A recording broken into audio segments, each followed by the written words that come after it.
Halo semuanya, perkenalkan nama saya Damiana Yasin Tambu. Jadi pada kesempatan kali ini, dalam video kali ini saya akan membahas tentang pentingnya janji dan kesepakatan dalam sebuah perkawinan.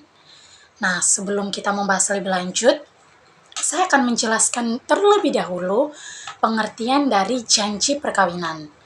Jadi, janji perkawinan itu adalah salah satu bentuk dari perjanjian yang dibuat antara satu pihak dengan pihak yang lainnya, entah itu dari pihak perempuan dan dari pihak laki-laki, sebelum mengadakan upacara pernikahan untuk mengesahkan keduanya sebagai pasangan suami dan istri. Oke, teman-teman, jadi pasti di sini ada teman-teman yang bertanya, mengapa kita harus membuat perjanjian perkawinan tersebut, atau apa pentingnya sih perjanjian perkawinan tersebut? Jadi dalam video kali ini, dalam materi ini saya akan menjawab pertanyaan dari teman-teman.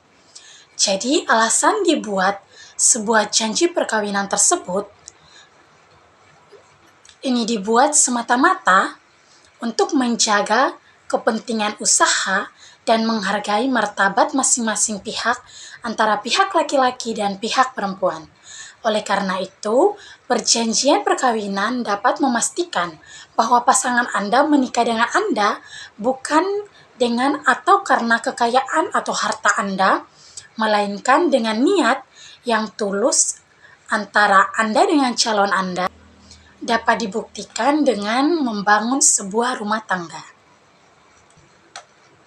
Jadi, teman-teman, dalam sebuah perjanjian perkawinan itu ada 3 hal yang harus kita ketahui bersama. Yang pertama itu adanya kesetiaan. Yang kedua itu adanya kesanggupan. Dan yang ketiga itu adanya janji itu sendiri. Dari penjelasan di atas itu, kita bisa melihat contoh mempelai ketika mengucapkan sebuah janji perkawinan di depan altar dan disaksikan oleh para imam dan saksi-saksi lainnya. Teman-teman, di sini saya mempersiapkan contoh dari video. Kita simak bersama ya. Kau jawab doaku, kau diutus Tuhan untuk temani hidupku dikala hati ini rapuh. Hadirmu sembuhkan lukaku, kau hapus lelahku dengan semu. Ku percaya kamu. Nah, jadi teman-teman, dari contoh video di atas tadi itu kita mendengar adanya kata selalu bersama, janji seumur hidup, baik dalam suka maupun dalam duka. Nah, setelah kita melihat contoh video di atas tersebut dan kita mendengar janji perkawinan tersebut, sebelum kita melanjutkan pembahasan kali ini, dalam sebuah perjanjian perkawinan itu juga mencangkup 2 dasar hukum, baik itu hukum sipil maupun hukum gereja dalam KHK pada pembahasan berikut ini. Menurut KUHP Perdata dalam pasal 1019 disebutkan bahwa perkawinan pada hakikatnya menyebabkan percampuran dan persatuan harta pasangan yang menikah, kecuali apabila pasangan menikah tersebut membuat sebuah perjanjian perkawinan yang mengatur mengenai perpisahan harta tersebut. Ada juga dalam pasal 35 Undang-Undang Nomor 1 Tahun 1974 tentang perkawinan, bahwa dengan perbuatan perjanjian perkawinan antara calon suami dan istri dapat menyikapi dari peraturan perundang-undangan mengenai ketentuan harta bersama, asalkan ketentuan tersebut tidak bertentangan dengan tata susila dan tata tertib umum. Lebih spesifiknya, definisi atas perjanjian perkawinan disebutkan, sedangkan dalam pasal 27 Undang-Undang yang sama juga, itu berisi tentang ketentuan-ketentuan tersebut merupakan dasar hukum pembuatan perjanjian perkawinan antara suami dan istri. Nah, baik teman-teman, di sini juga kita melihat dalam hukum gereja di Kanon 1507, perkawinan terjadi bila seorang laki-laki dan seorang perempuan mengungkapkan dengan janji nikah dalam upacara pernikahan yang sesuai dengan hukum. Janji nikah itu tidak dapat digantikan oleh siapapun. Yang dimaksudkan dengan janji nikah ialah pernyataan kesediaan untuk menjadi suami dan istri seumur hidup. Jadi dalam kanon di atas itu menegaskan ketetapan yuridis Gereja Katolik bahwa yang membuat terjadinya perkawinan itu ialah janji nikah seorang laki-laki dan seorang perempuan yang dinyatakan dalam upacara pernikahan yang dilaksanakan sesuai dengan ketentuan hukum. Jadi janji nikah itu ialah pernyataan kesediaan untuk menjadi pasangan suami dan istri dalam ikatan sebagai suami dan istri itu berlangsung seumur hidup. Baik, jadi teman-teman kita akan membahas tentang kesepakatan.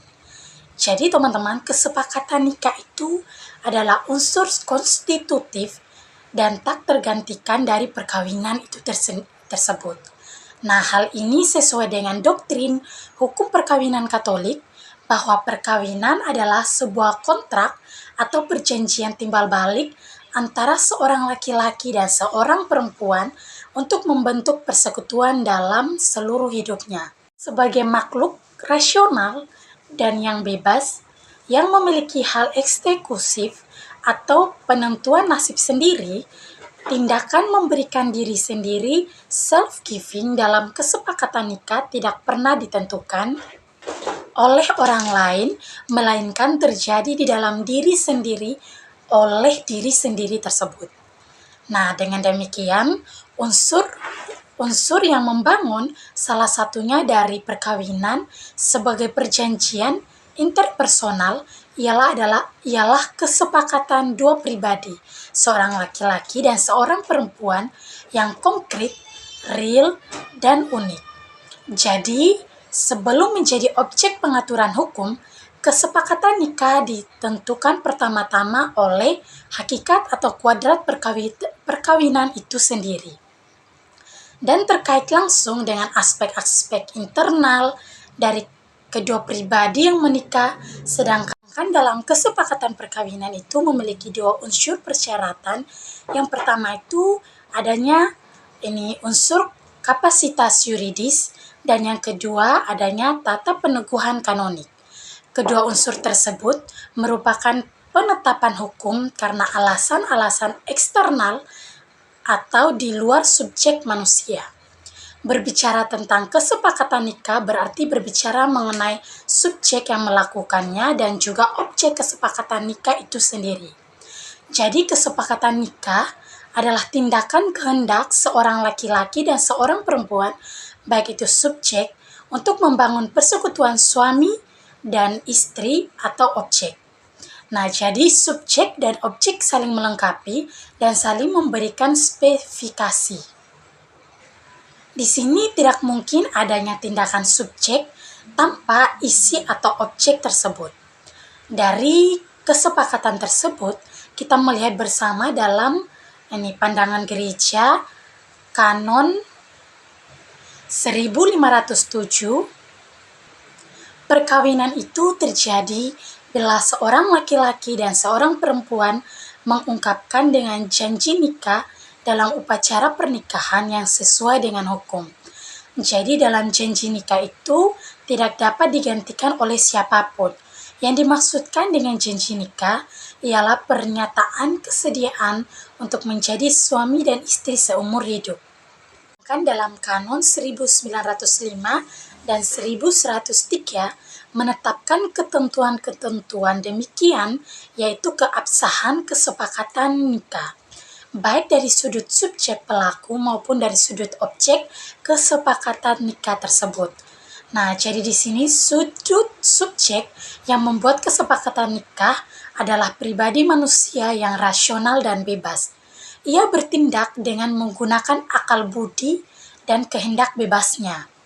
Dari sudut subjek, kesepakatan nikah adalah tindakan kehendak atau hukum yang dilakukan berdasarkan kemampuan spiritual yang diterangi oleh akal budi, sehingga seorang memahami dan menghendaki objek ketentuan sebagai suatu kebaikan tersebut.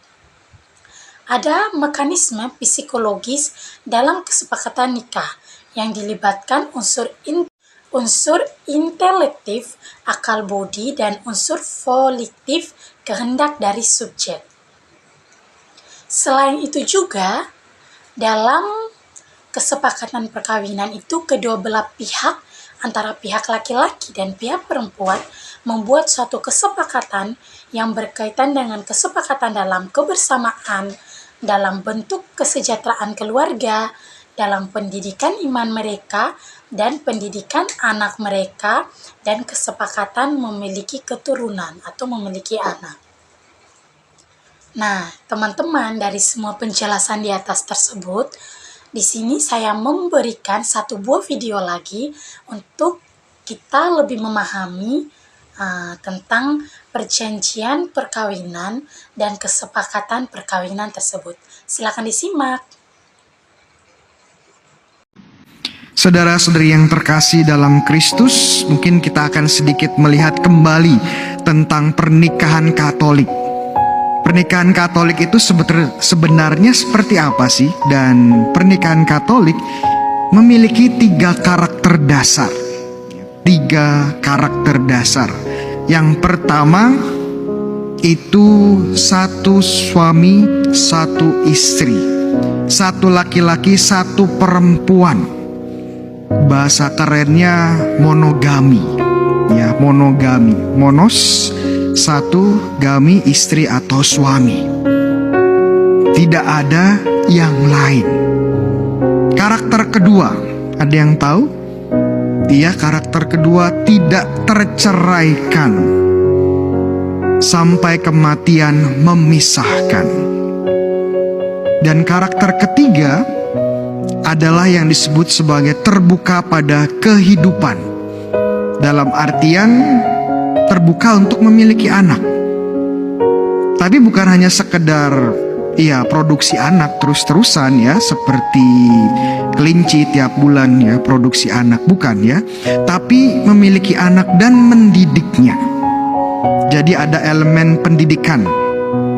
Karena memang tugas orang tua tidak hanya mendidik secara intelektual, tidak hanya mendidik secara karakter, tapi juga moral, dan lebih penting lagi secara iman, membawa anak-anak kepada Tuhan. Jadi teman-teman, sekian penjelasan saya mengenai pentingnya perjanjian perkawinan dan kesepakatan perkawinan. Semoga bermanfaat.